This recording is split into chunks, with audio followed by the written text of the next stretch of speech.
All right. The red light is on. We are live. It's 2026. We made it. Dave Van Auken, L. Dawson. It is a UFC fight week, L. We've made it. We're here. I can't wait. How are you doing, first and foremost? Good. I'm doing good. I'm so pumped that fights are back. It feels I won't lie, the break was nice, but now I'm kind of over it. Like I'm absolutely ready to be back doing this every week. Yeah. I totally agree. We probably didn't talk for the longest in our latest friendship, familyness together, El. But it was like you said, I agree. It was great. The holidays were great. We had a great vacation in the Van Auckens. But like when it turned 2026, when it was like January 1st or 2nd or 3rd, it's like, okay, let's go. Now it's January 20th. It's like, it's been too long.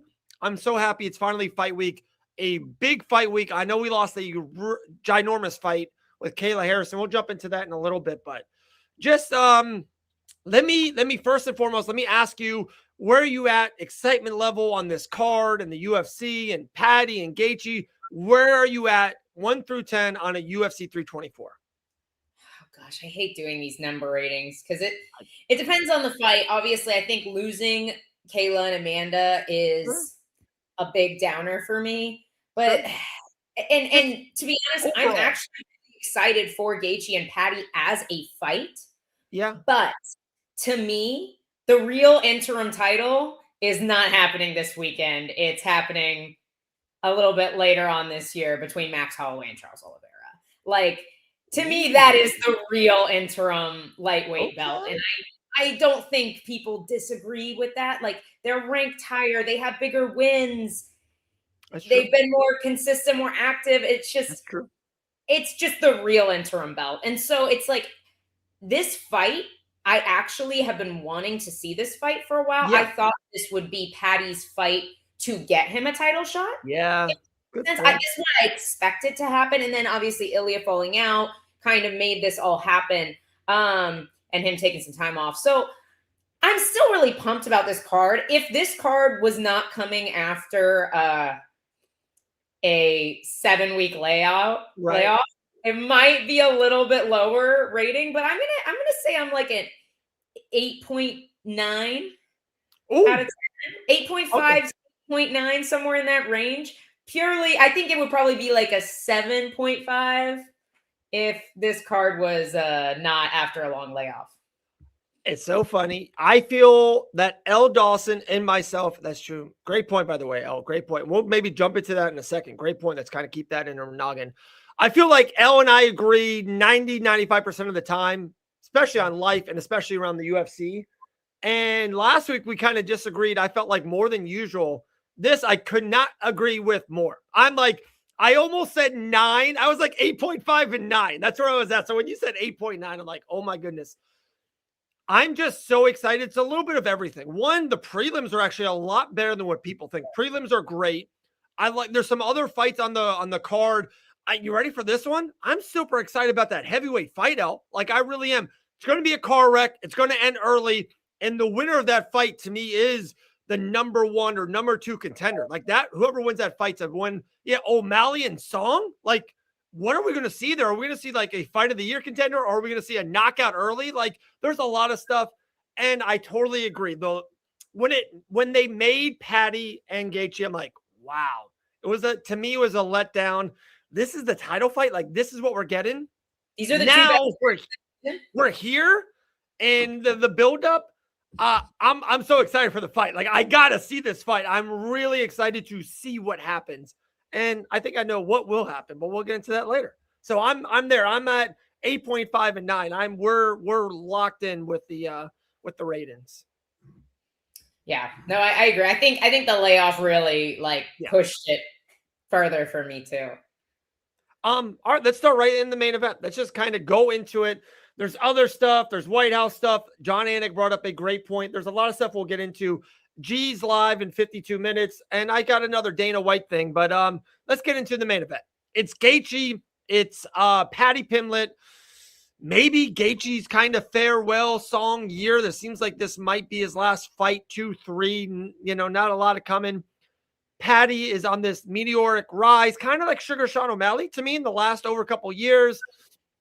I don't know what his best win is yet. I still don't. His wins are aging bad, but he's winning fights.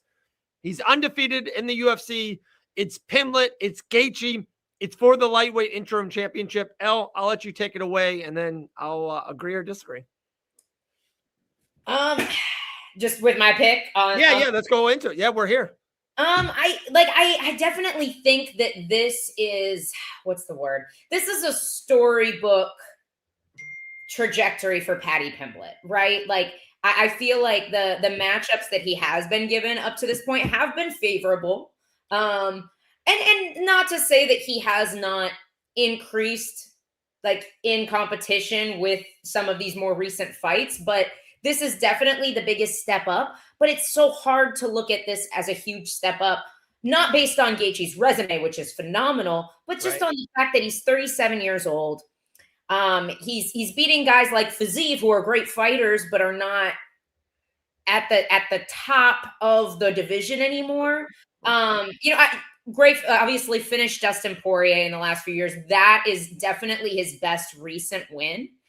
And I think that's huge. That's a huge win. I'm not knocking that at all. But obviously, like towards the end of Dustin's career as well, I think Gaethje is in that spot too. And Paddy he's so big. He's so physical. He has so much momentum behind him. And I will say as well, he did not seem to get as fat this time. If I was like trying to think of something else. I know. He didn't politically correct to say the word. He gets fat. Okay, he gets fat. But I agree with you. Keep going. He didn't seem to blow up quite so much this time, and I think that that's very telling of his maturity and his growth within the sport. That he's starting to enter his prime, and I think that's important because he is a big physical guy. But when you have to spend your entire fight camp cutting weight, it's really hard to add new skills.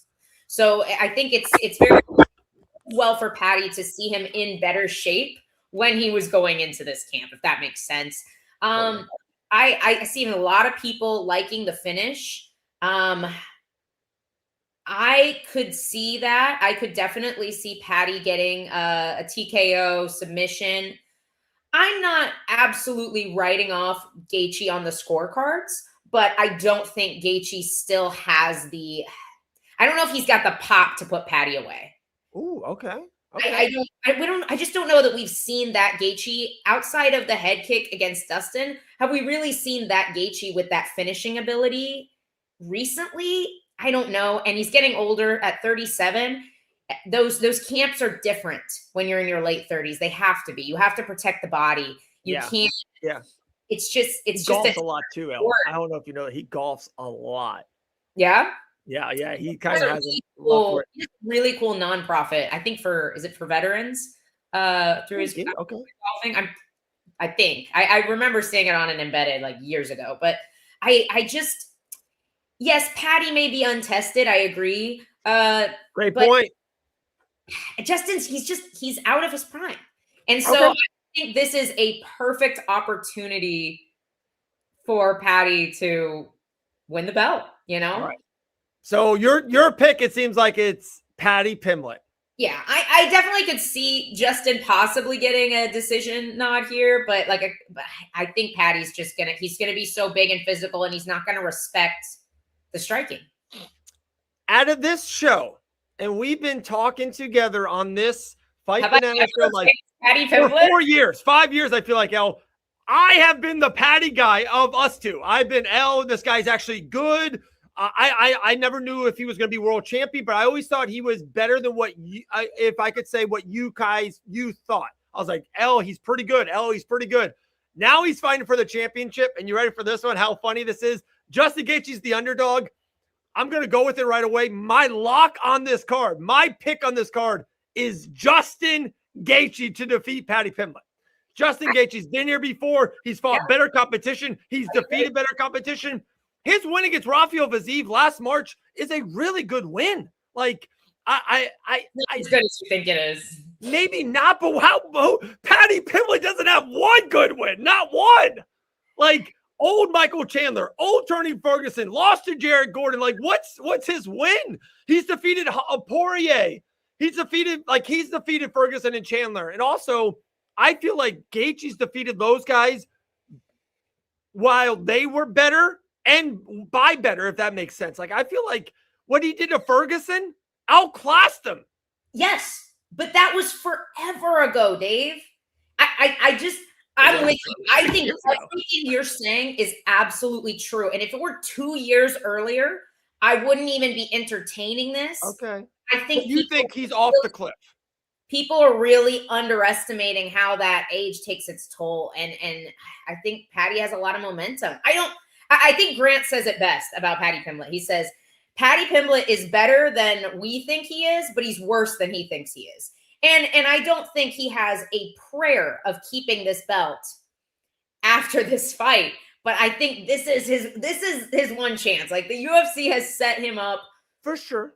The best possible matchup. It's still a tough fight. Gaethje is no scrub, but he is older. And I don't know that he still has the finishing ability. Terry, if this was a year and a half sooner, I think I'd be right on board with you. But I've just got a punches and bunches against the cage. Paddy's just over the place. One thing you said, and you ready for this, Al? I think I'm going to shock you. I'm pretty good at this once in a while. You said, per air quotations, you go, Paddy Pimblett has momentum. He has more momentum than Gaethje. Let me just throw this out there. Paddy Pimblett, December 2023, unanimous decision, Tony Ferguson. 2023. Paddy Pimblett, July 2024, triangle choke to King Green. Paddy Pimblett, April 2025, Michael Chandler, third round strikes. Hasn't fought since. He fights once a year, an older guy, only a decision against Tony. The triangle, I thought we all thought King Green was going to win. Like, he literally fell into his lap. Like, I don't think that's a lot of momentum. Like, I really don't. David, that sounds right until you go to Justin Gaethje's record. And then you go to 2021, one fight, one win. Who was it? Michael Chandler. 2022, one fight, one loss. Charles Oliveira. Great loss to have. Not arguing that. But every time he takes that step up in competition to the belt, he falls short. Then Pimblett is not that competition. Then 2023, 2 fights. He did fight twice. Very close fight with Fiziev. Some people thought, like, very close fight. Great fight, by the way. That was a really good fight. Great fight. Great fight. And then, obviously, the head kick knockout against Dustin. That's so 1 year he has 2 wins.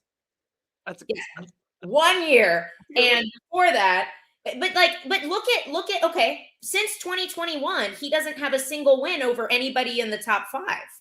Like, if you look at the current top 5, he's in the same boat as Paddy. No, I was just going to say that's fine, but Paddy doesn't have one in the top 10.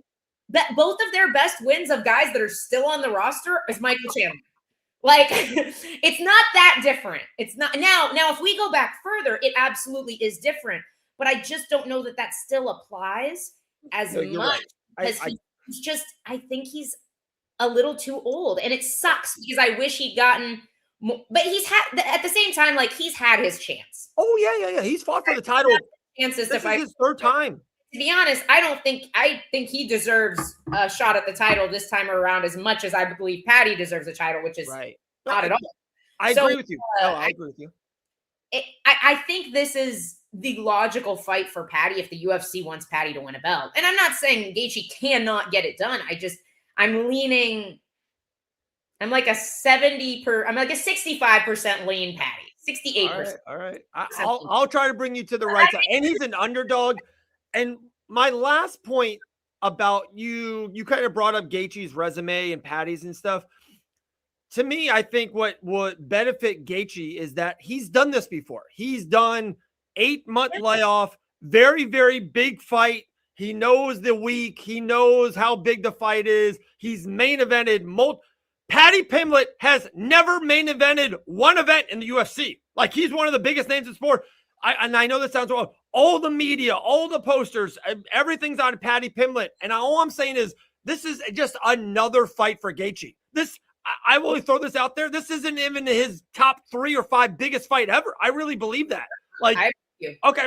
Like, now, I will say, Paddy, most of the time when guys make that jump to their first main event, they're shocked by the media Sure.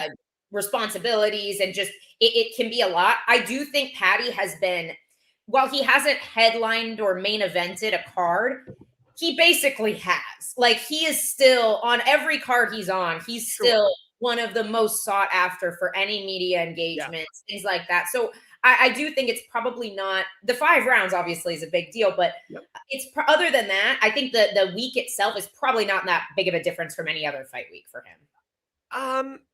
I agree mostly with what you're saying. I totally agree on it. I do think there is something of, he's not just headlining this as a first event. He's headlining, the pay-per-view, first time on Paramount Plus. Like, I think it's a lot. I do think. And to me, Justin Gaethje's like, dude, just lock the cage. Let's go. Let's lock the cage. And you said that one last thing about it, and I really want to jump into this, and maybe I'm dead wrong. And I know it's like, oh, I'm really going with the older man with this. If it goes in the 4th or 5th round, I love this fight for Justin Gaethje. I know Patty's the younger guy, maybe the more, I don't know how to say, maybe the more better, maybe in shape guy, but Gaethje's been in these fights, these dog wars with the best fighters in the world, and lost some of them too, but has been there 4th round, 5th round, and he's fine. Patty's never been in the 4th round, like never done it. Like, I'm going to go with experience there. If he doesn't finish him within those first 3 rounds, which is what I tend to expect, yes, I definitely think a Gaethje decision is a likely result. And real quick, if you said finish, I want you think it's submission or TKO, or it's a little bit of both? Yeah, I would tend to lean sub or TKO. I think either is possible. Okay, so you're kind of mixed. You're not leaning 90-10 sub. What?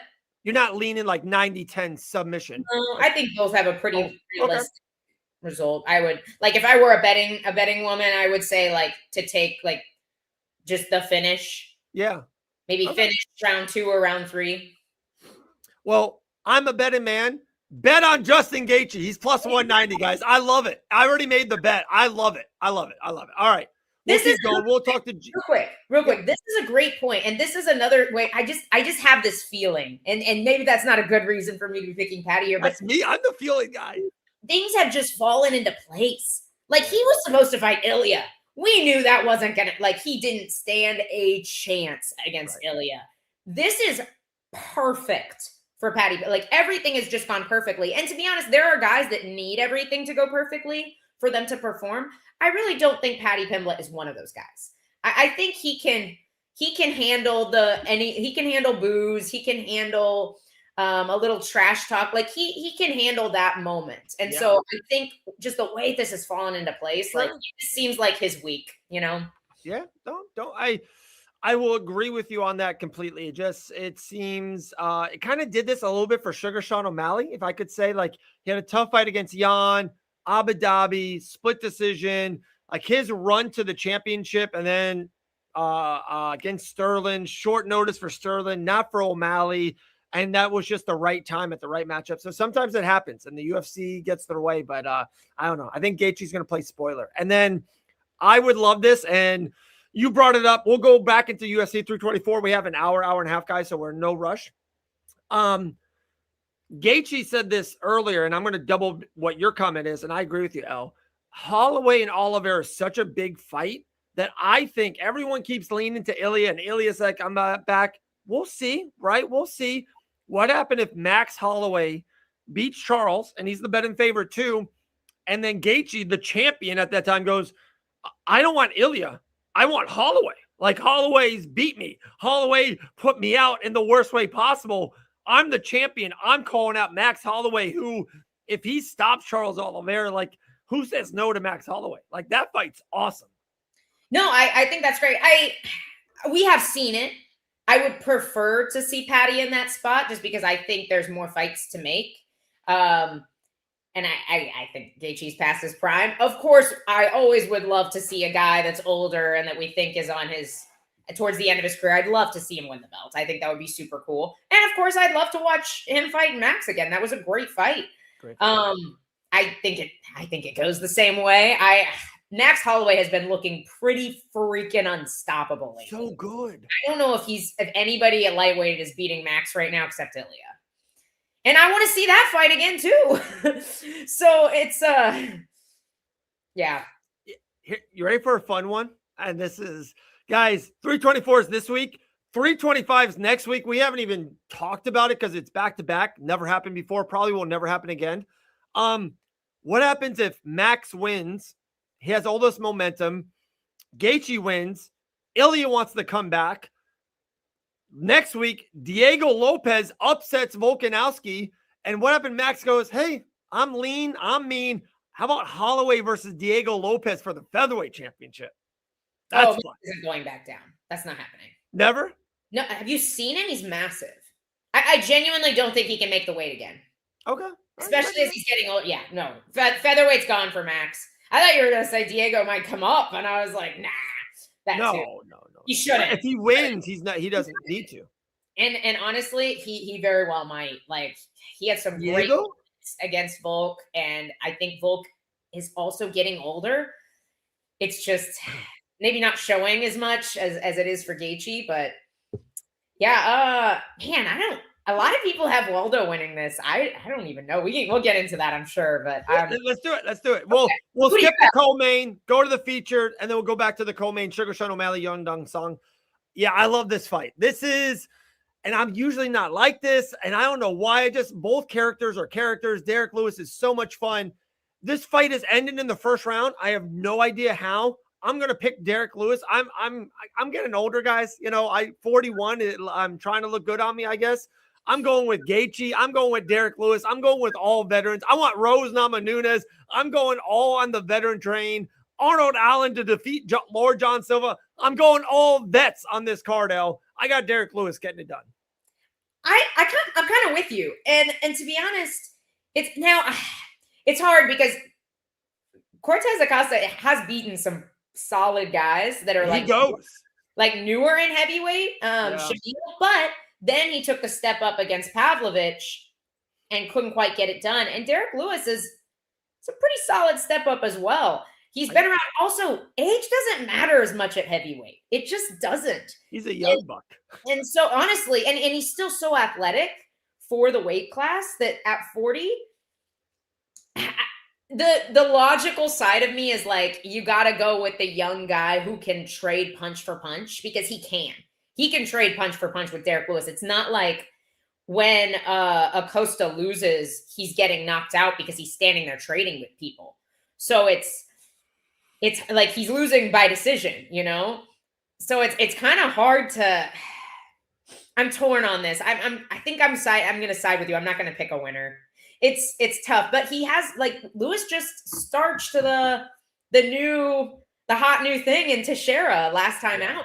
So he absolutely can do that again. I'm with you though, that the play on this, if you're betting, is just first round finish. First round. We're not seeing, I don't think we're seeing more than 3 minutes of this. Costa, Shugdown God goes, Acosta title right is coming. It might be. I do think the winner of this fight, you ready for this one? Hot take. The winner of this fight fights for a world championship in 2026. I have no idea how and who. I don't know about Poatan and Bones and Aspinall and Gane. I don't know how. Maybe Aspinall doesn't fight. Maybe it's Gane versus Lewis for the interim championship. I don't know. The winner of this fight will fight for the championship this year. I really feel strong about that. And back to the one thing I will lean more Lewis than Cortez is that Cortez goes forward and is happy into something. It's not. Yes, I don't think that's a fun thing to do against Derek Lewis. Like you just don't do that well against him, because Lewis will get that one shot and it's just over when he does. He's so confident trading punch for punch with people, and it's worked for him so far. But we just don't know. Derek Lewis is you don't usually want to do that with him. Right. Also, Elle, I don't know if you saw, I've been super locked into all the content so far this week. Derek Lewis looks, I'm not saying that he looks the best he's ever looked on a Monday. He looked incredible yesterday. Did you see him? Yeah. He looked great. I think that's, man, these guys, they're figuring out, as you get older, you have to be so much smarter. Yeah. You have to stay in better shape. You have to take better care of your body. And so it's you almost see some of these guys, they maybe take a little bit of, especially in the weight classes where age doesn't matter as much, they'll take a little bit of a downturn, and then they'll just get a little, they'll tighten up their game a little bit, you know? and they have these upticks, especially at heavyweight. And I think men mature at a later age. We are dumb young people. And when we get older, we're like, hey, and then also I'm throwing this out there. Derek Lewis 7 years ago was making 30 and 30. And sometimes, hey, you're winning, you're losing, whatever. He probably makes 300 and 300. He probably makes a ton of money. He's probably got a chef. He's probably got, he's locking himself in. And he knows, he's like, dude, if I win 2-3 more fights, I'm in the millionaire club. He could fight Poatan or Bones or Aspinall within a year. So, like, I think Derek Lewis is really locking in. I love him in this spot. Like Derek Lewis. If he's the underdog, I would say that there's a lot of dogs I actually really am liking this week. All right. Well, we skipped the co-main, so let's go back there. No Kayla Harrison and Amanda Nunes. I guess we could bring that up. It's a sad topic here. It's just super bummer. Like, and to see the way the public has responded, Kayla's such a phenomenal athlete and person. Like, the way she works as hard as she does and uses her platform so positively. It'd be nice to see the love come. So go head over to some Kayla interviews and show the love, guys. She really was locked in for this, and I'm really sad that this fight hasn't gotten to happen for her. I think Amanda Nunes is in a position where she didn't need this fight to cement her legacy. It was just the fight that was exciting enough to get her to come out of retirement. Meanwhile, Kayla really wants and needs that opportunity to cement her as the GOAT of women's MMA. And so I know how much she was looking forward to this, and it is like, it's a serious injuries, especially in the neck, like, are no fun. So I really hope to see her back at it soon. And hopefully this fight will get rebooked this year.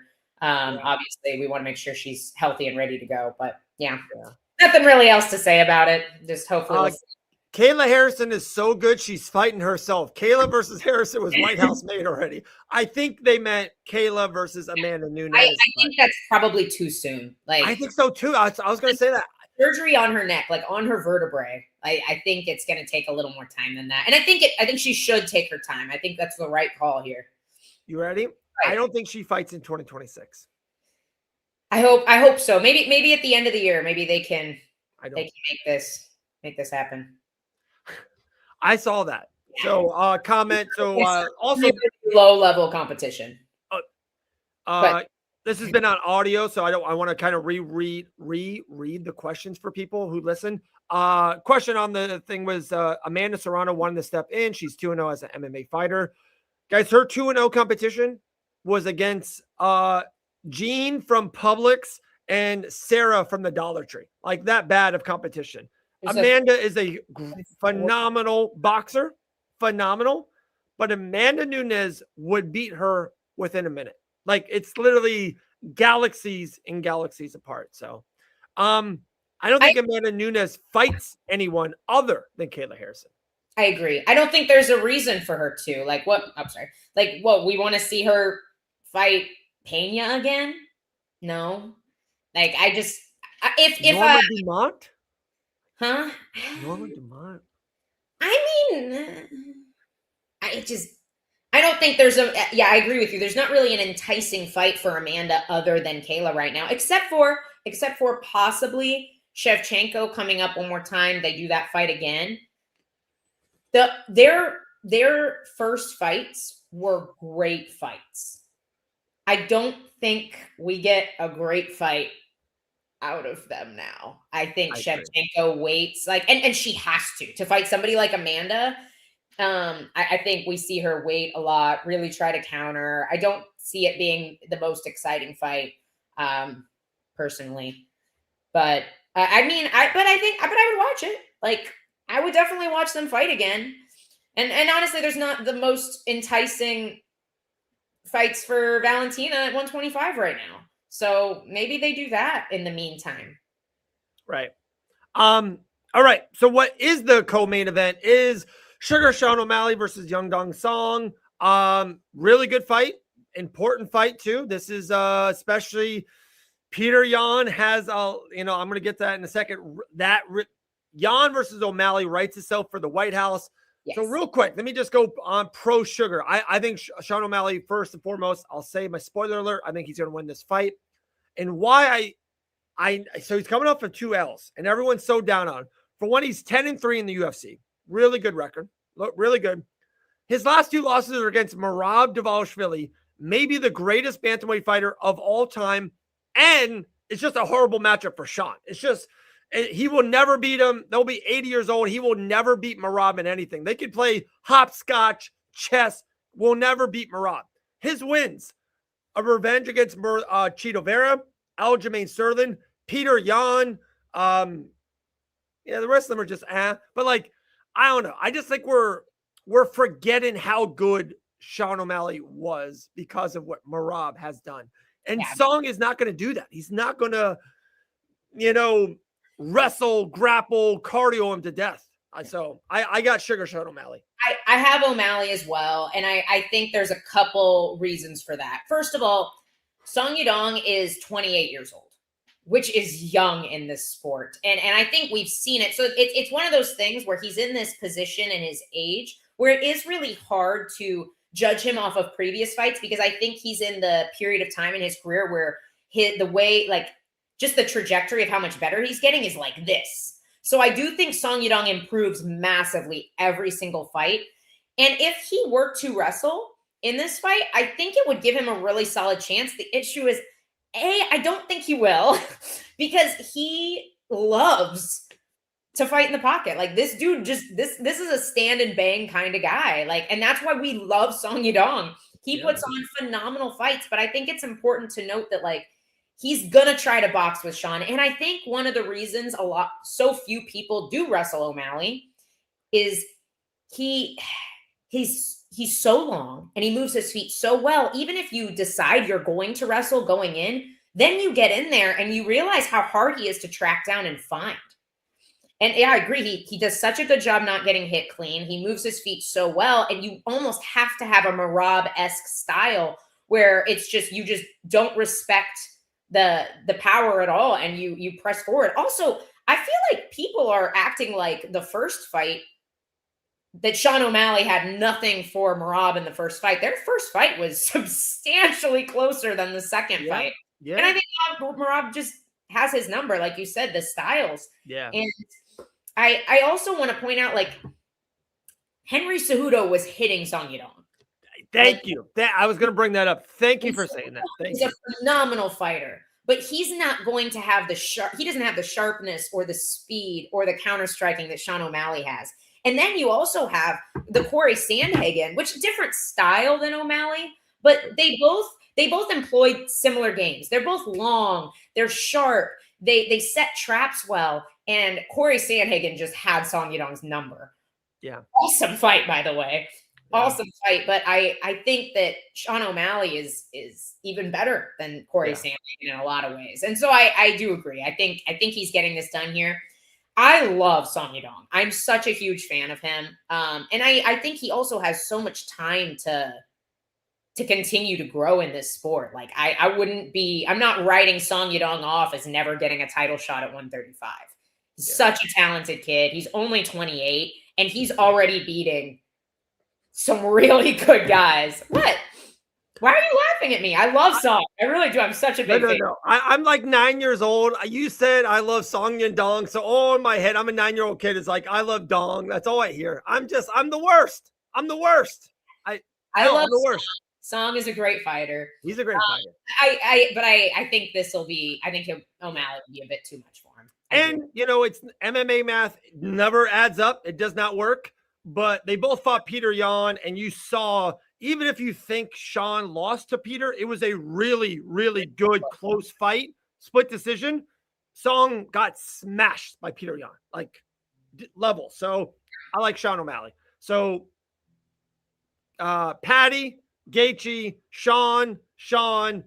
I'm on Lewis. I think you're leaning Lewis, but I'm leaning Lewis. I think you take whoever has plus money in this fight. Oh, well, that's I think Cortez. All right, let's go to the. I thought Lewis was the underdog. I thought somebody said that.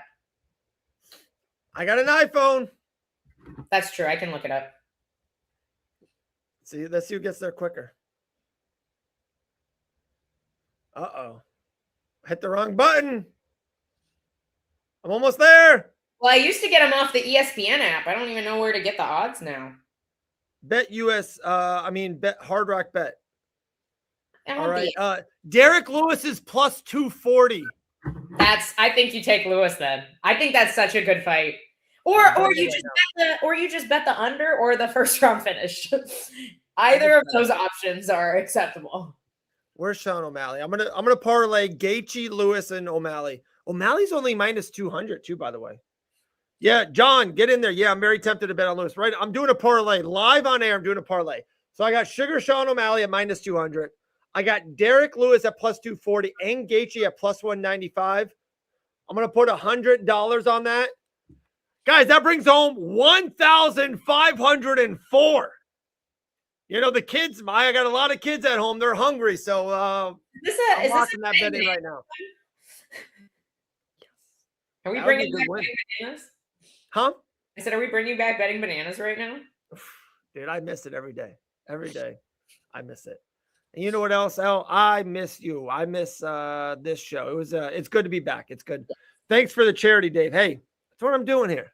That's what I'm doing. You know, I'm putting stuff together. Talking about another one. You ready for this one? I'm shocked by the odds. Silva versus Rose, flyweight division. I know G will love to talk about this fight. Did you just see the odds on it or not yet? All I know is people are shocked and I'm not. What? I think Rose should be a dog here. Okay, maybe a dog. Silva's just younger Rose. Plus 350? That's a massive underdog. Massive. Yeah. Wow. You guys are really sleeping on how good Natalia Silva is. All right. She might not be flashy, but she is so good.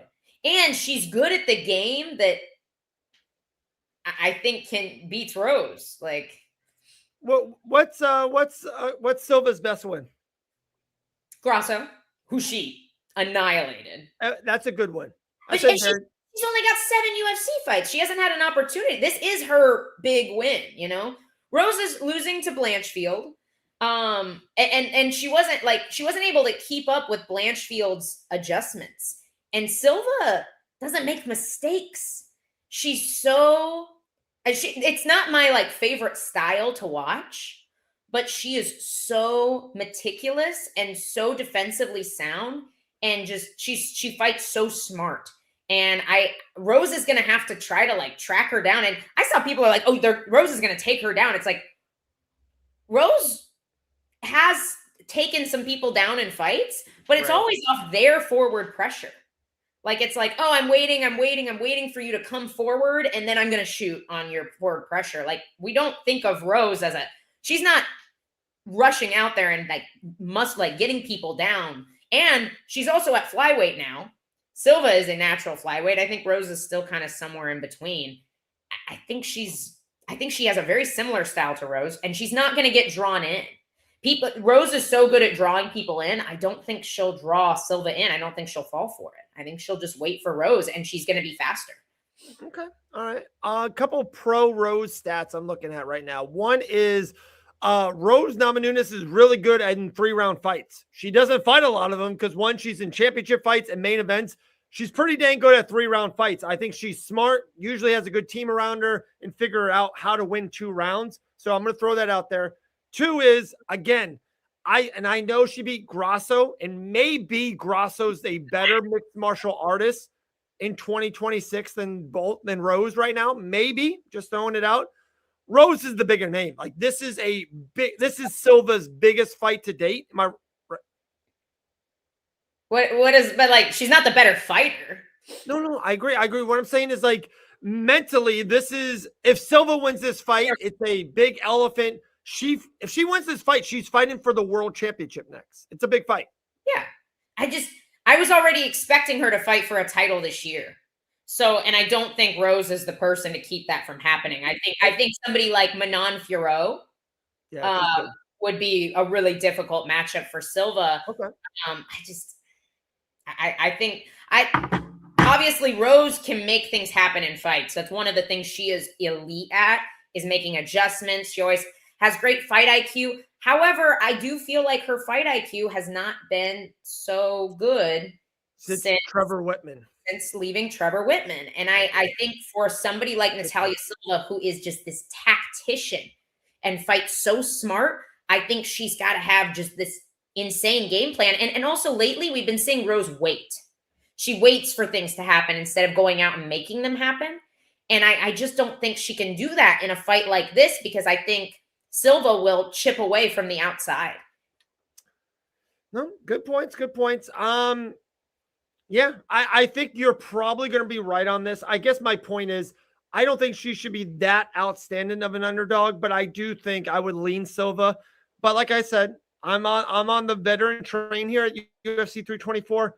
I'm going to pick Rose Namajunas to pull off the upset. That's what I'm going to do. I'm going to do that. I'm going to step out at the end of the tree limbs. That's where all the good fruit is, you know? I just want to point out, you said like, who's her best win? And if we're looking at just flyweight accolades, she has far better wins at flyweight than Rose does. Well, so what's Max Holloway's accolades at lightweight? Like, what? But we're not talking about Max Holloway. We're talking about Justin. I guess my point is, Rose is one of the greatest female fighters ever, and she's got great accolades. She did move weight class recent. She's got 4 fights there, 3. Yeah, but that's what. But I'm just saying, Natalia Silva only has 7 UFC fights total. So I think that's fair if we're just comparing across the board. Like, sure. If you look at Silva's last few wins, you're looking at the number 3 ranked girl, the number 8 ranked girl, the number 10 ranked girl. We look at Rose's wins at flyweight. And obviously, once again, like, she's a little bit older. So she's actually not that old. She's 33. But like we've seen, she's fighting the number 27th ranked girl, the number 15th ranked girl. It's just, and she's not valid. She's beating these girls, but she's still having close fights with some of these girls too. Yeah. And Silva's really not at this point. No, we just haven't seen it. And a lot of people are like, Rose is better everywhere. How do we know that? We haven't seen any holes in Natalia Silva's game. No. Like, she's not it's not like we've seen, like so-and-so held Natalia Silva down for a round and a half and then just got knocked out. Like, we're not seeing that happen to her. So it's like, I'm just not sure where they see the holes in Silva at this point. Now, Rose might be the one to expose them, but I just haven't seen them yet. No, you're very valid points. Very, very valid points. All right. One last fight to round out the main card, and then the main event of the prelims has a 19-1 Nurmagomedov on it. So we'll get into that fight as well. Arnold Allen and Gene Silva in the featherweight division. Big fight. Allen is 20-3. Silva is 16-3. Silva, fan favorite / about superstar in the making, has a lot of Prates and Diego Lopez, like just a lot of like great mojo around him. Like if Silva gets a big knockout, he could I can literally see Diego and Silva both get big wins, and they're like, hey, let's do this rematch for the world championship next. Like that big. But like I said, I'm going to stick with my veteran ways and pick Arnold Allen to defeat Gene Silva. Well, and to be honest, Arnold Allen's not even that much of a veteran. He's still super young. And I know he's been inactive. Like, I say this probably every show we've ever had. I love Arnold Allen. I think he's one of the most underrated guys at featherweight. And I think that's simply because of inactivity, which I don't even think has been his fault. So I'm kind of with you here. It does make me a little nervous picking Allen when we just haven't seen him fight in so long. Sure. And to be honest, it's not like Gene Silva has an awful lot of holes in his game either. Like, he is a super smart fighter. He's got insane power. He sets up these beautiful traps, but we have also seen Arnold Allen go 5 rounds with Max Holloway and 3 rounds with Movsar Evloev.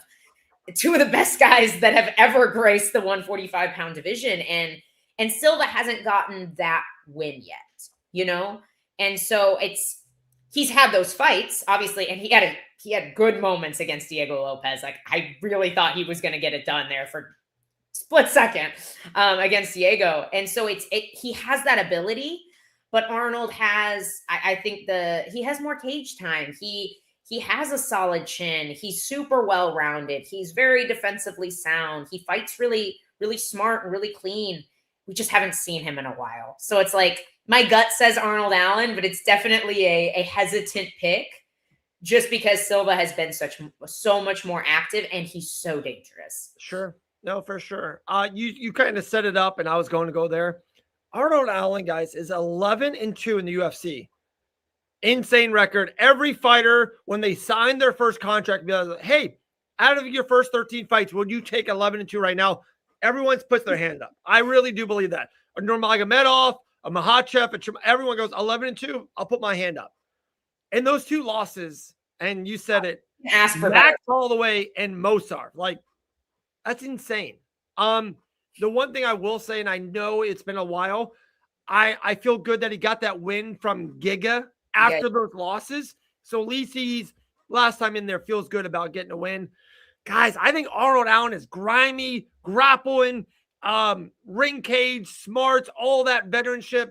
I think he beats Silva on the score sheets. He just beats him, finds ways, holds him down, doesn't get that one big shot off from Silva. I think Arnold Allen gets it done. I think it's going to be a really good fight, too. This is a great comment from John. How would Diego Lopez versus featherweight Holloway go? I said that earlier. Oh, you did? No. He's saying back in the day. You asked if he was going to go back down, which he's not. He's just asking how would the fight go? That would be an amazing fight. We literally didn't talk about it after that point. Don't be all sassy with me. Get out of here. Sassy. He's asking who would win the fight if Max Holloway, like back when Max Holloway was small enough to make 145. I think that's what he's asking. Okay. Which is a great comment. No, it's not happening again. But if they were to, who would you take in it? You never answered that. Max Holloway 11 times out of 10. Like I agree. Max Holloway is like kind of the same what we just said about Allen. He's one of the great UFC fighters of all time, fights only the highest level competition. His record's amazing. And if you're not named Volkanovski or Ilya Topuria, Max Holloway wins. Like, you know? I agree. No, I agree. And I do think that would be a banger, though. And Poirier, but he got the Poirier win back, you know? Yeah. That was such a good fight. Oh, my gosh. I thought Dustin was going to get it done like 3 times. I was like, it's about to happen. And then it's so both, dude. What a fight. It was moment of the year, probably like, and I know it wasn't fight of the year, but kind of is to me. I love that moment. I love it. Great. Okay. Anything else? G's about to join us in 2-3 minutes. Umar Nurmagomedov, Deiveson Figueiredo. Great fight. Man, I can't see Umar losing this fight. And I think so highly of Deiveson. I can't, if I'm like mapping out the fight in my mind, I can't think of a way. Just can't think of a path to victory for Figueiredo. I think he is such a good fighter. He's so well-rounded, but Umar is all those things in spades. Like Umar has phenomenal wrestling, great cardio. He uses his length so well. He uses his feet so well. He has power. He has sharp knees when people come in on him. Like, I just can't see Deiveson getting this done, but I do think it's going to be a really good fight. And I think Deiveson will have moments. I don't think if he had carried his power up to 135 a little bit better, right? Maybe I'd be like, okay, yeah, he's got a chance to really gain some respect from Umar with punches, but I don't see it happening. Yeah, for sure. Umar by decision is the play. Okay. Talking about someone that has moments, Elle. This woman, this dangerous and beautiful woman, has a ton of moments, a ton of UFC records. Can't wait to talk to her, see her again. 2026 might be the year of the Savage. Welcome back to the show, Jillian the Savage Robertson. 2026 will be the year if I can get in the cage. That's true. We got to do that first. Gotta make it happen. Gee, welcome back to the show. We have missed you so freaking much. We missed you on Sundays and Tuesdays. How are you doing? How's 2026? I guess it's been rough to start, honestly. The first 2 weeks, at first I was sick and like terrible, terrible flu. Literally like a full week where I didn't leave bed at all. And then the next week I ended up, because I feel like we've talked about it a lot, my hip's pretty bad. I have bad arthritis in my hip. So to start every camp now, I have to get a shot in it. And then after the shot, I have to wait 2 weeks before I'm allowed to move. So I'm like, that's kind of, I started my January with a week in bed of being sick and then 2 weeks of being in bed because of this shot. So this is my first week that I'm like, I'm back in the gym. Today was my first day sparring in what feels like forever at this point. So I'm like, we're 8 weeks out and we're getting back into it. All right, there we go. That's the sounds like a bad way to start the year. That does sound bad. Can I ask, what's the like long-term, I guess, plan for your hip? Like, are you going to eventually need a replacement, or is there like is it like a labrum? Like, what exactly is, if you want to expand on it, you don't have to. So it is a replacement at this point. I do need a full hip replacement on my left side. There's another option called a hip resurfacing, which I guess is similar to a hip replacement, but not, I guess, as like there's not as much done there. And I would be able to continue fighting if I did have the hip resurfacing. If I have a hip replacement, it's going to be pretty much a retirement. But the thing with the hip resurfacing is currently, I know some UFC fighters who have had it done, but they're all larger men and they don't have the sizing available for smaller women at the moment. So they don't have the technology available for me to do the hip resurfacing. So we essentially just keep on giving it. It's a hyaluronic acid shot. So it puts a little bit of cushion in there and tries to make it more comfortable for me. But I'm like, it's just a Band-Aid. Like I'm always in my whole what made it the pullout of my opponent so much more frustrating is my whole last camp was just so painful. Probably the worst camp of my life. And that's going to be how they're going to be going forward. They're just going to be rough because of it. So I'm like, it's that much more frustrating that I didn't get to the fight. I'm like, I wasn't worried about the fight. I was worried about, oh, this camp's going to be rough. And now I got to start it all over again. No, that's she will feel your miserable and pain in the future. Quick shout out. Yeah, Chris just put this in. Island fights this weekend, guys. I will be there live. Cannot wait commentating. I'm literally going to miss the first UFC in 9 weeks, 7 weeks, whatever it's been.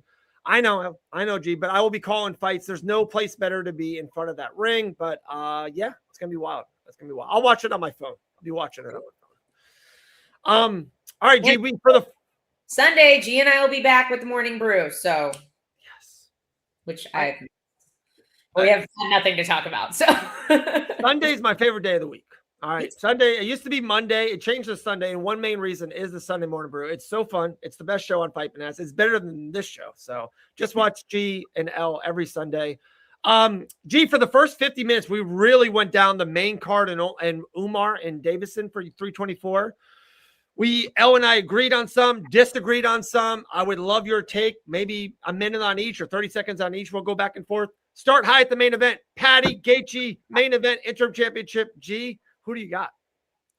I just don't see a way that Patty wins this. Thank you, G. Thank you. I would normally agree with you. I think Gaethje's old. I just feel like I don't think he's that old, but I think it's more experience, like it with age at this point, where I'm like, I just don't see a route to victory for Patty in this. But I'm like, part of me honestly kind of wants him to win just because of the personality. I feel like he is a huge draw to the sport. He's just very out there. And part of me just thinks that like that would be good for the sport, but I think that Justin takes it. So me and Elle really kind of went back and forth 15, 20 minutes. And who knows? Hey, Patty's the betting favorite. Las Vegas has huge skyscrapers because they're usually right. Patty's the betting favorite. I just think Gaethje has fought such high level competition, has losses against couple, but has massive wins against couple of them. I don't like any of Patty's wins in 2020 and the last 3 years. Yes, Elle. I'm just not lately. Gaethje's not. No, you might be right. I get it. I just think Patty really fought. I mean, one of both of their most recent wins is Michael Chandler. But I mean, all of Patty's wins aren't anybody impressive necessarily. And even like it's arguable that he lost to Jared Gordon. So I'm like, yeah. Yes. But he's gotten significantly better since then because I really thought for sure. to be honest. I think and we say this all the time. It's like that. It's a great question. It's where they're at. Patty is doing this, but little, not like some fighters go like this. Jillian Robertson, her fight career is like this. You know what I mean? Patty's like this, a little bit slower. Gaethje was here, and maybe he's doing this a little bit, but where are they? I just don't think Gaethje's here yet. Guys, I know he's been through wars, and I get that he might be older than some. He's still, it's 37? 38. Like, he's not 44. Lightweight. This is lightweight. When has anybody over 35 at lightweight won a title? Volkanovski did in featherweight, but it's a great point. Your point. I taught you that point. But no, good point. I love Gaethje in this spot. To win a title. I'll admit that because Gaethje has fallen short in all of his other title fights. This is his best chance, but this is also Patty's best chance to win a title. So it is for sure. There we go. Very nice comment about G. All right, co-main event: O'Malley and Song. Who do you have in that, G? I think you got to take O'Malley in this one. Let's go. Yeah. Have you and Sean ever hung out? Have you? I don't know why I feel like G and Sugar Sean O'Malley would be friends. Like, I think that vibe would be a vibe. Am I wrong on that? We actually debuted on the same card together. Really? Yeah. So it was like literally the card I think had like 9 or 10 girls from the Tough House all fighting each other on it. And then it had 3 or 4 guys fights on it. And O'Malley was one of them. That's so fun. Am I wrong on that, Elle? Like, just fun vibe. They might like a herbal plant a lot. More chill. I think they will smoke, but I think different types of stoners. Yeah, for sure. Yeah, different types. Different types. I don't know. I think you guys would have good vibes. I think you guys would be bros. I think you guys would be good bros. All right. I hate it. Since obviously his hair is not that when he dyed his hair red, I'm like on all of my posts, everybody's like, is that O'Malley?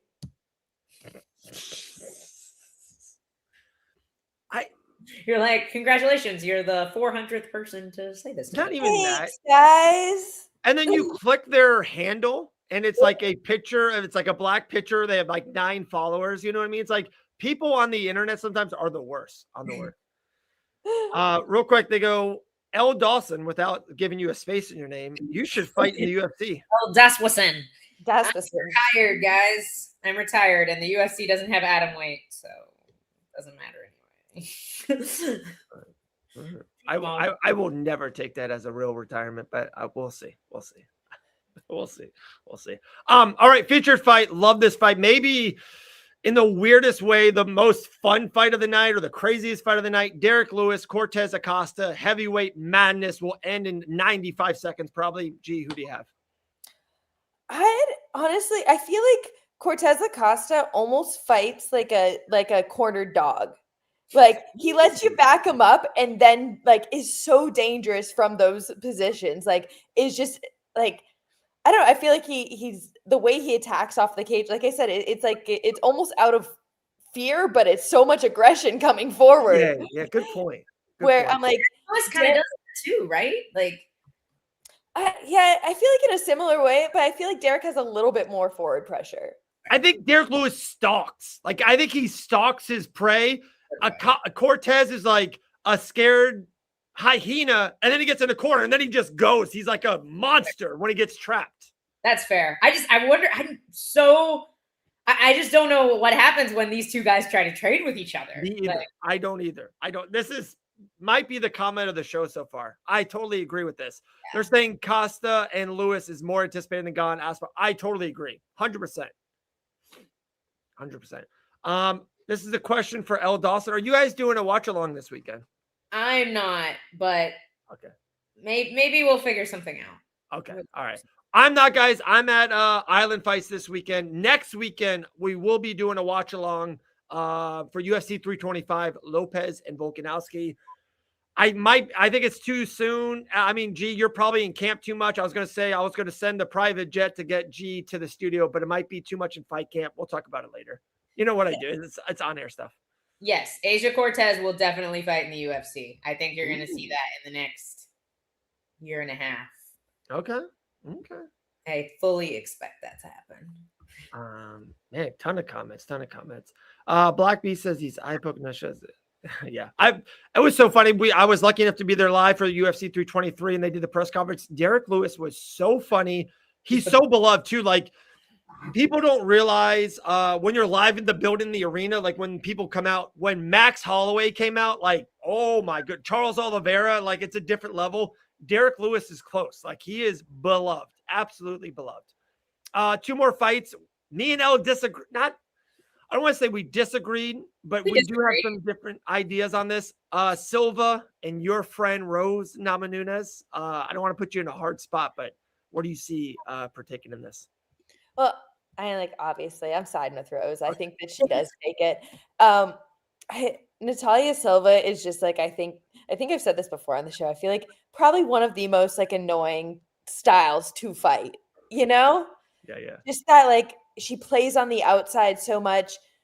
For the most part, point fight. She does get a couple harder strikes in there, but for the most part, she's not really doing a lot of damage. She's just kind of running on the outside and still getting her shots in and making her hard to find. But I'm like, Rose is just such a veteran in there. There's a reason she's a champ, and I think this is her next opportunity to get a little bit higher up. I like it. Last one on the main card, a very underrated fight, especially with all the star power. And we did have Kayla and we did have Amanda on this card. Arnold Allen and Lord Gene Silva has been under the radar. We love this fight. And I think Elle and I agree on this one. We both have the underdog, Arnold Allen. Elle, am I right on this one? Yeah. Yeah, I love Allen in the spot.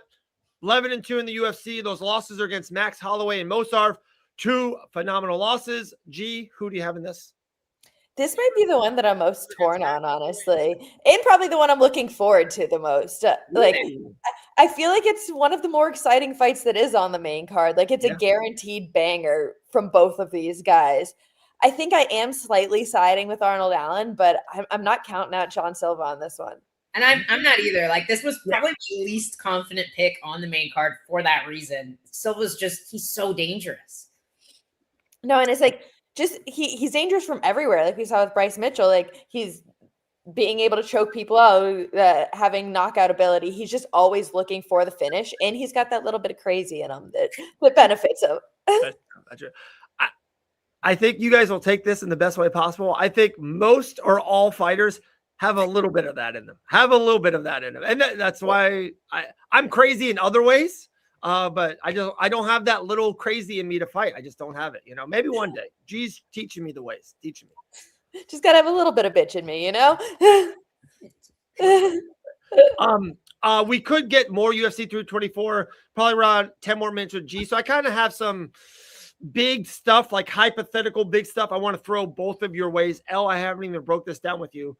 John Anik had a big interview this week, and he kind of brought up, he thought maybe the biggest negative on the UFC, about the UFC, he goes, sometimes the UFC, and we, like I said, we were lucky enough to go to UFC 323. The show itself is like 8 hours. And if you think about it, any other sport, football, baseball, basketball, 3 hours in and out. Soccer's like 2, and it's getting really, soccer's on a high progression on the younger ages. It's faster to watch. More kids are in and out. They want to be back on their phone or tablet. If you watch the beginning to the end of the UFC, it is 7 or 8 hours. What can we do about it? I have something in my mind, but I'm going to throw this to you guys first. Would you change it at all? Would you not change it at all? What do you think about the longevity of these shows? Make it 10 hours. More fights. I honestly, because for me, I'm like, I just being such a fight fan, obviously, I'm like, right. I can't watch a 2-hour-long soccer game. I can watch 10 hours of fights easily. Okay. I'm like, but I can understand, like I said, for a general audience, for me, like watching a soccer game, you need to make it more fan friendly, I guess, and like make it so it is more viewer friendly. Yeah. Elle? I definitely think like, yeah, you could make it more palatable to other sports fans by shortening it. However, I think the removal of the pay-per-view is going to change a lot of that anyway. Because the issue with the events being so long is people would just wait to tune in for the main cards. Like nobody's going to show up for the prelims because they aren't going to sit there for 8 to 10 hours. That's why it's always Theo Vaughn sitting alone in a sea of empty chairs. True fan. But I do think if people aren't having to pay as much for pay-per-views, maybe they'll kind of wave in and out of some of the prelims and things like that. I think a way you can do that is year-round Contender Series. I've never said that before. But like that could be a way to kind of pull some fans that don't watch fighting in. If every Tuesday night, you just had 5 fights, Contender Series. I think it's a great idea. What if prelims essentially became something like that? G, you're stealing it. I got G. You great minds think alike. I envision this. This is my idea. On pay-per-views, numbered events, 5 fights, 4 prelims. The main card's 5, 4 prelims. God forbid if something happens, you move 1 up or down, but 9 fights is the max you could do on a main card. Fight nights, every Saturday, fight nights, Houston, Tennessee, whatever, 5 fights. You get a main card, 3-hour show, 5 great fights. Maybe how about this? You have a 6, you have an alternative just because 1 falls out. 1 prelim quotation, 1 fight falls out, 5 fights. That's what you get in Tennessee, Houston, everything Saturday night.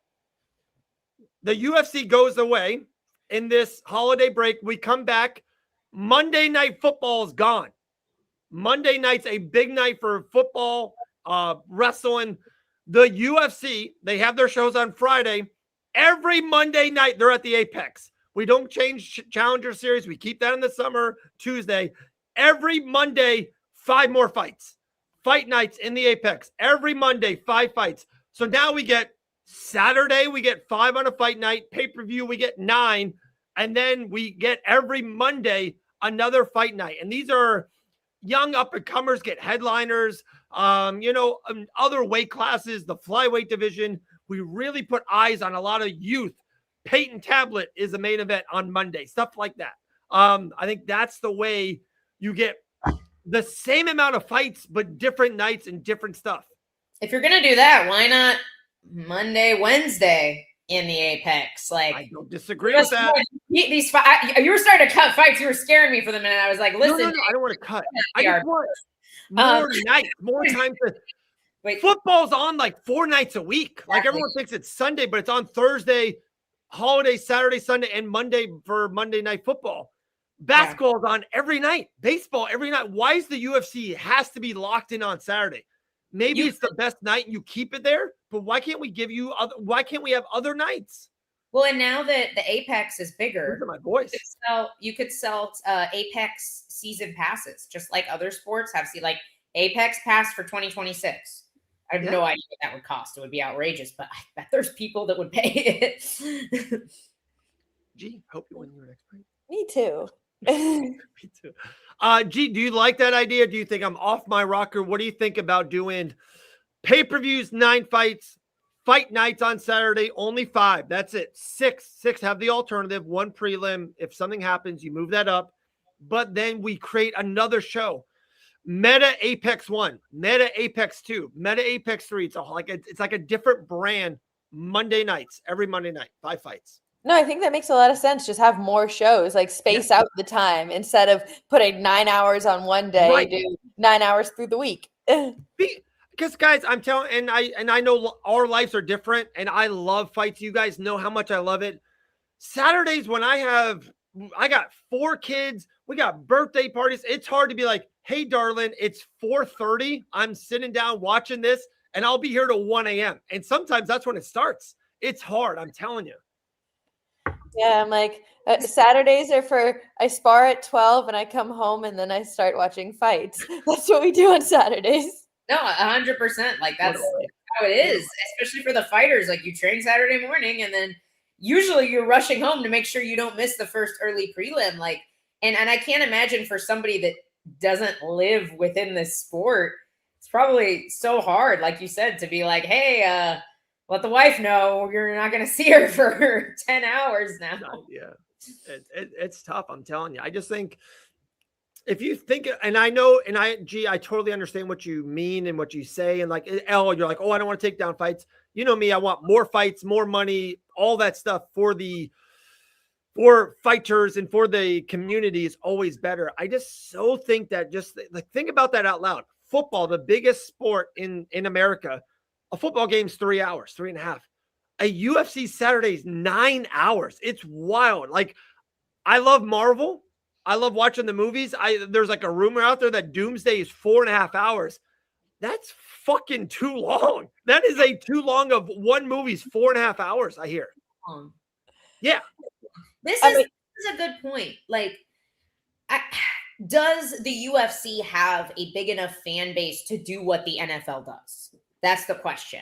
I think they do. They might, but like, it makes what Jake is saying here does make sense. If you do smaller cards throughout the week instead of one big card with more names on it, it can dilute the figures a little bit. Like, you might lose viewership.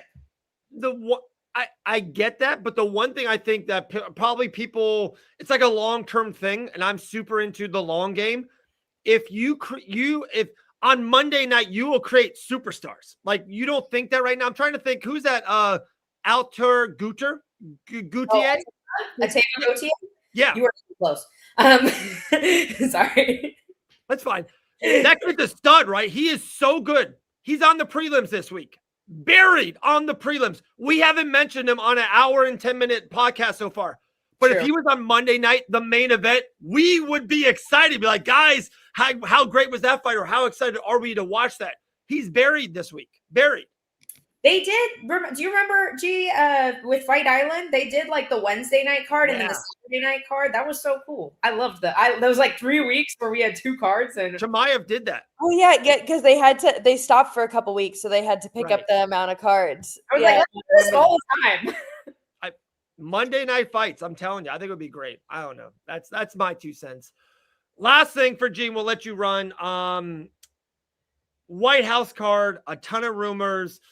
John Jones and Poatan back and forth social media. When there's smoke, there's fire. Conor McGregor says, I'm on it, but not against Chandler. There's a lot of smoke with Jorge Masvidal.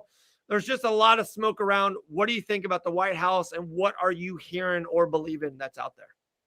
I think the Conor Masvidal makes a lot of sense. Bringing in 2 stars who haven't been in the picture necessarily for a while. I think that would be a good fight for both of them, and brings a lot of eyes to the sport. Same with the John Jones and Poatan. I think everybody's here for that one. Yeah. But maybe if I can get in the cage in March, there can be another title fight on that.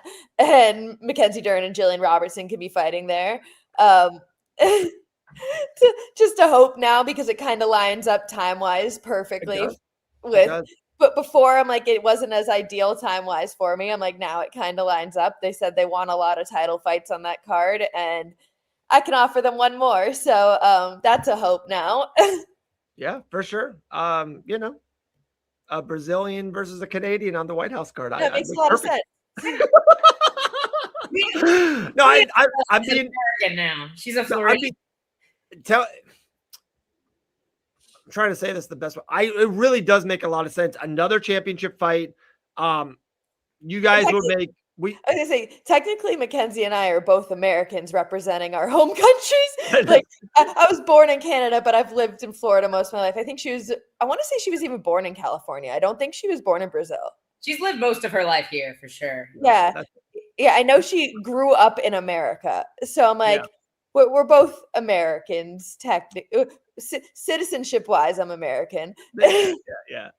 I saw, didn't TikTok, Canadian TikTok shared of, and I love this for G. It's like John Jones, Poatan, it's like the 6 greatest fighters in the world.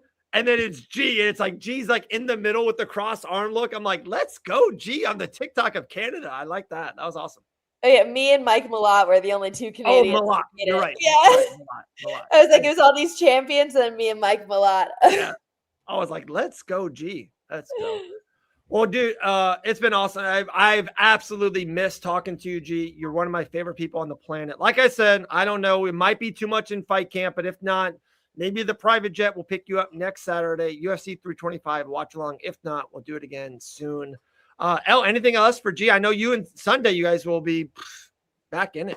No, I'm definitely going to address the comments on the NFL viewership when she hops off, but I won't make her stay for that. Okay. But I'm just happy we're back, guys. I missed you guys. I know. Likewise. G, you're the best. We love you. We appreciate you. We'll see you soon. All right. I'll see you guys Sunday. All right. Later. Jillian the Savage Robertson. The best. Okay. Before we do it. You were about to explode. I see you. About to explode. I looked it up. This is not even remotely accurate. People may call themselves fans, but if we compare viewership, you're going to be shocked. I looked it up. I'm shocked. Okay. UFC history, most pay-per-view buys. So we're counting viewers here. We're counting actual viewers of a UFC event. The most in history, I Googled it. The top event was Khabib versus McGregor in 2018 with 2.4 million pay-per-view buys. Do you know what the average viewership for a regular season NFL, one single regular season NFL game is? 7 million. 18.7 million views. Yeah, I know. I'm not calling you out, Chris. I'm just saying, yes, it looks like it on the surface, but if you actually look up viewership, the UFC ain't even close. That's one thing I'll say, El, I'm just throwing this out there. That's a totally different model base because football is free on Fox and CBS, major networks. In the UFC, you have to pay $80 to pay to go see that. But now what they're doing is trying to bring the UFC free to CBS. I bet you the viewership skyrockets. I agree. I 100% agree. However, calling the NFL free on TV is insane because if you actually, I've looked at there's a guy that does videos on everything you have to buy to actually be able to watch every football game for the season. And it's thousands and thousands of dollars a year. It's obscene because they're on so many different platforms. So it's yes, you're paying $80 for a pay-per-view, but you're paying that on a $7 a month app or a $9 a month app instead of buying all these massive cable packages for TV. I will say we're missing out on some views because I know some countries don't have a pay-per-view model, but I doubt we're looking at 10 plus million, or sorry, it'd be 16 plus million to make up for the disparity in views. And that's not even for an event like the Super Bowl. That's for a regular season football game. No, so I totally agree. And that's why bigger viewership wise, it's actually not. That's how big football is. That's crazy. I totally agree. I'm a football guy. I'm a diehard Buffalo Bills fan. Anyone that knows that totally, knows where I'm coming from. I watch everything. I get that, but that's one thing I will give Dana White and what he's trying to do with this deal more than anything is trying to make it more accessible to watch. There's going to be a lot of cards just free on CBS, the channel. So when they do that, that's going to be massive. Also, when you say the viewership, even for the pay-per-views, we know there's a ton of illegal streaming. I bet you that's true.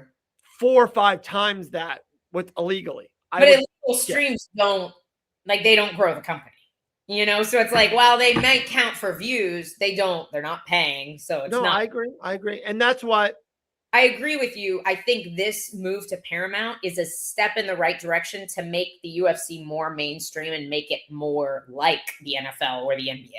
I agree. And that's where I think it's so guys, what don't be stuck on just Saturday. The NFL did this. It was just on Sunday and then it had Monday Night Football. And then it's hey, during the holidays, we can do Saturday too, right? Yep, you can. Oh, wait, by the way, Thursday became a thing 6, 7, 8 years ago. People complain, and now I can't wait for Thursday Night Football. Why can't Tuesday night contender series, Elle, you know this. I say this all the time. I sometimes like it better than Saturday. It's just so unique and different. And it's like Tuesday night. My kids are asleep. Boom, I'm watching it. I love contender series. I think the UFC just has untapped potential to do more and more cards this year. Yeah. I would love to see more events. The fighters would love to see more events because at the end of the day, most fighters there's your outliers that get lucky and are big enough names that if there's an opening, they kind of get to slide in there. But the average fighter's only fighting twice a year if they're lucky. And it's not that they don't want to fight more, I promise. It's just there's just not enough. There's too many guys on the roster, and there's just not enough opportunities. So I'm with you. I'm all for more events. Love it. Love it. All right. Maybe one or two more things, and now we'll probably get rolling soon. I don't know how it happened. I'm losing my voice. I said the same thing to G about the White House. Same kind of question. What are you hearing or seeing? Do you like what you're hearing or seeing? Do you have another idea or take? Where are you at on a lot of rumors around the UFC White House card?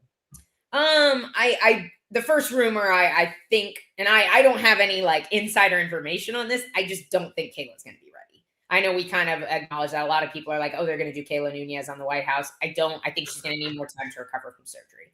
So I don't think we're going to see that. What's the story with Poatan? Because I remember for a while, he was like, no, I'm absolutely not going to be on the White House card. Is that still the story, or have there been any other developments that you've seen? Has he said anything else? It seems like he is going to, I guess what he's asking for, I think he wanted Jones next. I think the UFC said, no, we're not going to do Jones. We can't trust him. Then there's a lot of rumors about Olberg and Yuri for the vacant championship. I think Poatan's like, no, that's the fight I want. I'll fight a heavyweight then, just whoever it is. Right. And then all of a sudden, that's what I mean. In the last week, we're seeing positive remarks about Poatan putting Jones on the tire. Then Jones says something back. I feel like the UFC went to their board and be like, no, we don't need Jones. And all of a sudden it's like, wait, Ilya might not fight. Islam doesn't make sense at that time. Aspinall, we don't know. Shit, we need John Jones on this card. Like, I really think that's what happened. It's like, all right, we can make a mega card. Trust Jones one more time. If it falls through, the card is so amazing. If it doesn't, we get the greatest fight ever in UFC history. And I think you have enough cushion that if Jones does fall through, I think the one risk is if you put Jones and you put Conor on the card and both of them fall through, that's a pretty big loss. That's two huge fights. Right. So I do wonder if they'll take the risk of putting both of them on there when neither has been super consistent lately, or easy to work with, I should say. But I think there's definitely cushion for one of those fights to fall off because I think the stars are, and obviously O'Malley has to win this weekend, but the stars are aligned for O'Malley versus Petr Yan at the White House, which would be a phenomenal fight. It's a huge fight. Sean's a huge draw, American fighter. Like, I would watch that fight 5 times. That's enough like meat on the bone, I think, for us to like be like, okay, we have a huge title fight that has a big star on it. But I think Poatan needs to be there. I really do. He's such a universal star. Like, there are guys that are really popular, especially in their home countries, but there's just something about Poatan. It doesn't matter what country you're from. It doesn't matter what language you speak. You just love him. And he will always deliver a great lead up, a great fight week, and a great fight. So I think he needs to be there. So I don't know I don't know who he's fighting, but he needs to be on that card, in my opinion. For sure. All right, let's go to the comments. I saw this. This is such a great question. I wrote it down. I'll go first, Elle, to give you a little bit of time. Top 3 fights you want to see this year. I'll start, give you some time. Think of 3, write them down. I wrote mine. Number 1, Max Holloway versus Justin Gaethje 2. I think Max wins. I think Gaethje wins. That will headline some kind of fight in the summer, maybe even on the White House card. I want Holloway Gaethje too. I love the first fight. That's my fight I want to see. Number 2, I want to see Grant Dawson versus Benoit St. Denis late in December. Grant Dawson wins 2 fights in the spring and the summer. BSD wins. They'll 2 fights before the end of, or 3 fights this year, that would be awesome. This is my world, L. This is my world. Dawson, BSD, #1 contender fight in December. They fight. In my third fight, if you watch the show at all, you know, Jillian the Savage Robertson, Mackenzie Dern, White House for the UFC Strawweight Championship. G wins. She brings the belt into this very own studio. We do it live, and we eat nachos on the belt. Look at that. We should do it at my house. All right, it's at your house, Al. Whatever you want. Anyway, so G and Dern have to be on my list. I absolutely think it's time. I hope she can get enough, just enough wins under her belt and nobody else jumps her in the line, because it sucks that we didn't get to see her have her moment at the end of the year last year. I'm not going to put Grant on my list just because you already did. And that is the fight to make 100%. I think Grant and Benoit is a great matchup. It makes lots of sense. I really, really want to see Max Holloway as well, but I want to see Max Holloway and Arman Sarukian. Ooh. Max is one of those guys that just has such a phenomenal game to deal with wrestlers, but Arman he doesn't really lose all that much. Obviously, one loss to Gamrot, one loss to Islam. He's on a tear. He seems very dominant. He's grappling a lot. He's trying to stay active even while the UFC has him kind of in timeout. And I think that's the true #1 contender fight of the lightweight division right now. I think that fight should have happened instead of Max versus Charles, but I'm not upset that we're getting that fight either. That's a fantastic fight. I don't care about Singh Holloway and Gaethje fight for a second time. I think he gets finished even faster, way faster. Third, I don't know if this is going to happen. I don't know if we're getting this, but I really, really, really do want to see Poatan fight John Jones. I feel like that is the thing that cements Alex Pereira as just one of the greats. And I think I'm hoping it's enough to get Jones excited and out of bed in the morning. I feel like stylistically, it's a great matchup for him. And it's a big enough name that they're going to get paid an insane amount of money. So I'm very hopeful that that's enough of a reason for Jones to play ball with the UFC. I like it. All right. So we're in there. I like your fights a lot. L Dawson won that round against me. I think I won my picks. Score? I scored it. You won, L. You won. I don't understand these games. That's what we play. That's the games we play. See, this is what Jake agrees with me. Why do we want to see that again? Guys, Dustin Poirier smashed Holloway. But when they fought again, Max won. I think Gaethje versus Holloway 2 is a different fight. I really do. Yeah, it's more dominant. I disagree. You're crazy. I think Justin Gaethje is on. This is his best run of his life coming up. He defeats Paddy Pimblett. I hope I'm wrong. Defeats Max Holloway, and then fights Ilia Topuria. Lowers his head. Ilia goes over the top. Gaethje overhand right, knocks out Gaethje. Retires on one of the great 3-fight win streaks in history. These are great from Chris as well. Shavkat versus Morales would be a great fight. Actually, Christopher James won. Chris won. These are better than ours. I'm too biased. I got Grant and G on every list. That's who I am. This was a good one too. I don't know. The question is, do you think UFC goes to Spain or Ecuador this year? And is that why they want Lopez as champ? I could see them going to Spain before Ecuador, which he's not from Ecuador. Is he? He's from Mexico. And then Mexico and Brazil. He's really Brazilian, but he claims Mexico kind of, because he's super tight with the Grossos. He's been part of their team for a really long time. So I feel like he's lived in Mexico long enough. He's like a Mexican Brazilian. But I'm from America. I'm tight with some Canadians. I can't be a Canadian. I don't get that. It's different. If you lived in Canada for a really long time, you're like Canadian American, right? I guess. Like Jillian's Canadian by like ethnically. Is that right, the word? But she's lived in America so long. Has Diego Lopez ever lived in Mexico? Yeah, he's lived in Mexico for a really long time. What? He trains with the Grasso team.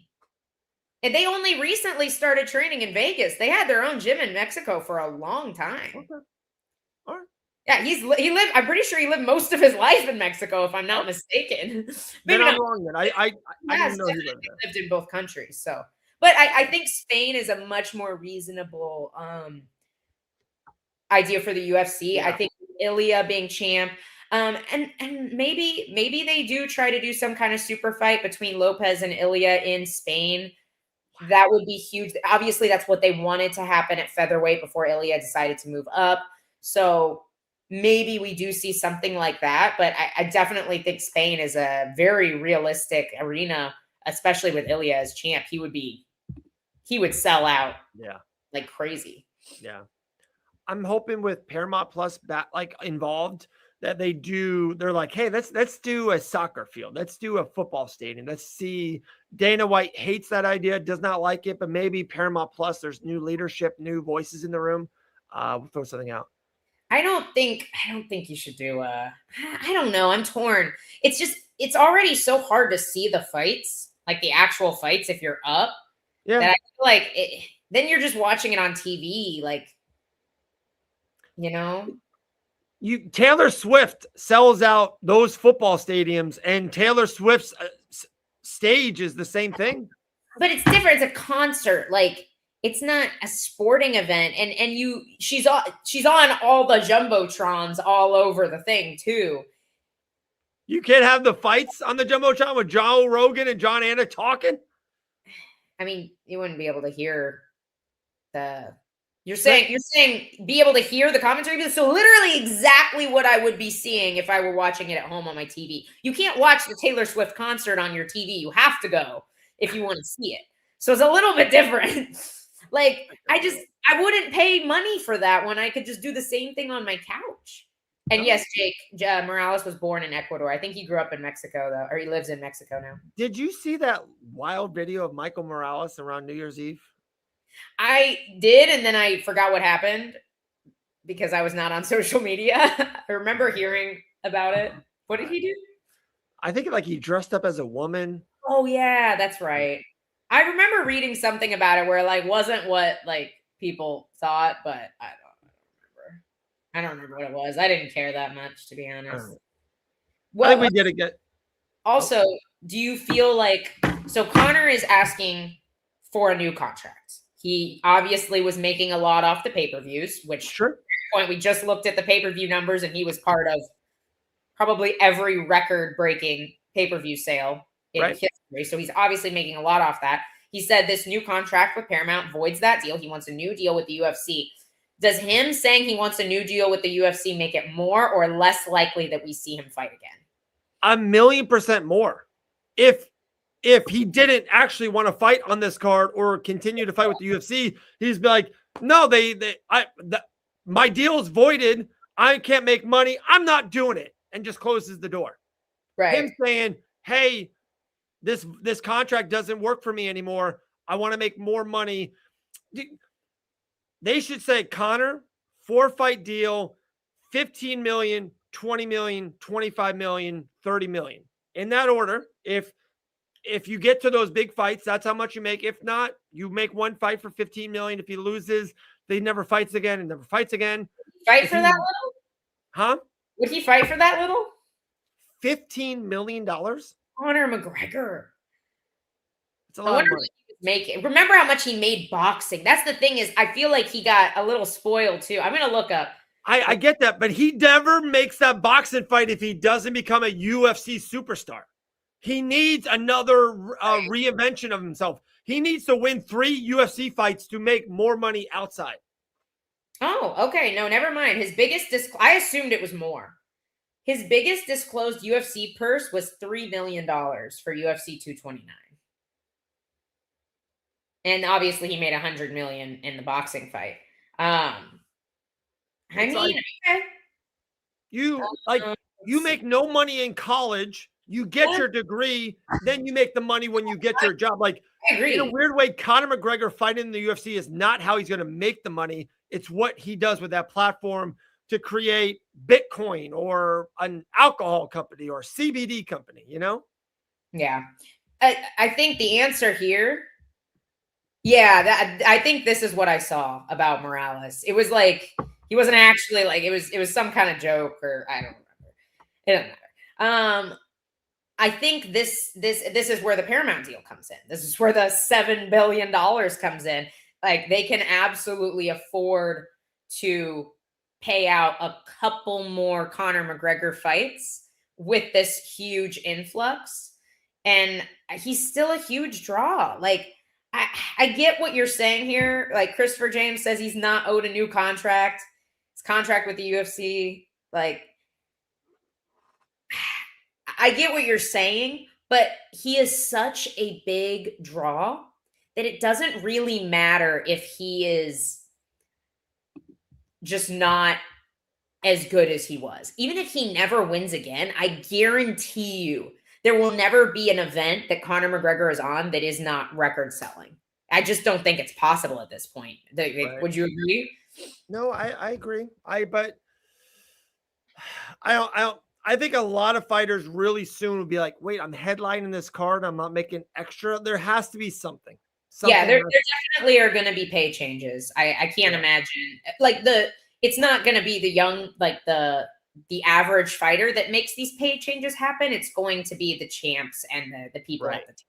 They're going to have to be like, no, we need more pay because nobody's getting pay-per-view points. And then those mid-tier guys, when they make that step up where they normally would be asking for pay-per-view points, they can ask for bigger influxes in their contracts. Love it. Love it.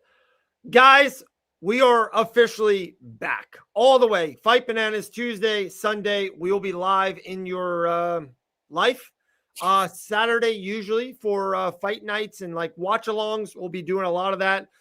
Maybe we'll be doing a lot of watch-alongs live in South Florida coming soon. We're still negotiating that deal right now. We're still talking it through. So a lot of fun stuff. We're back. It's January 20th. We have a back-to-back pay-per-view week.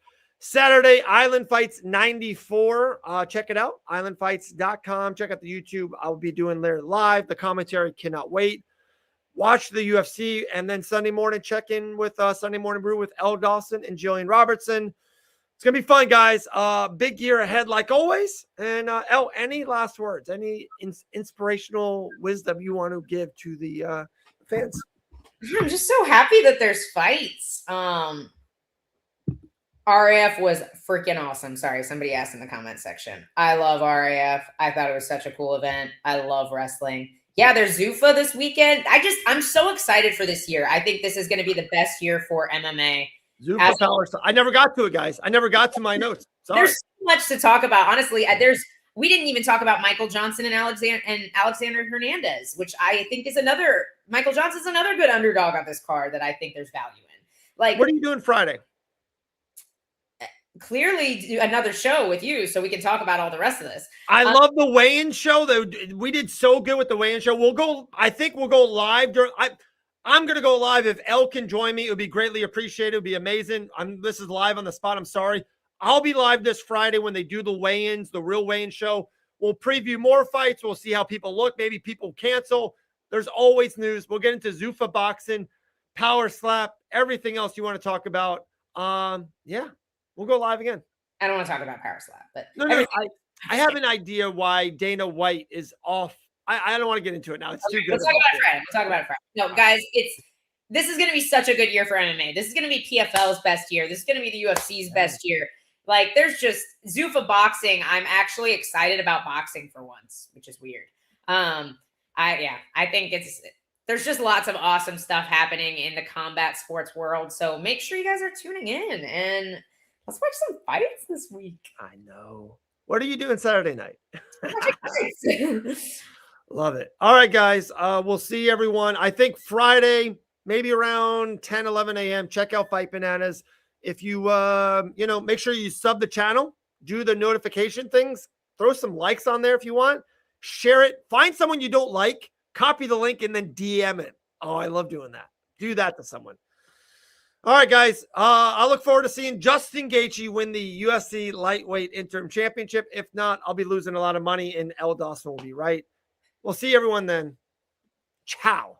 Cheers. Later. Bye.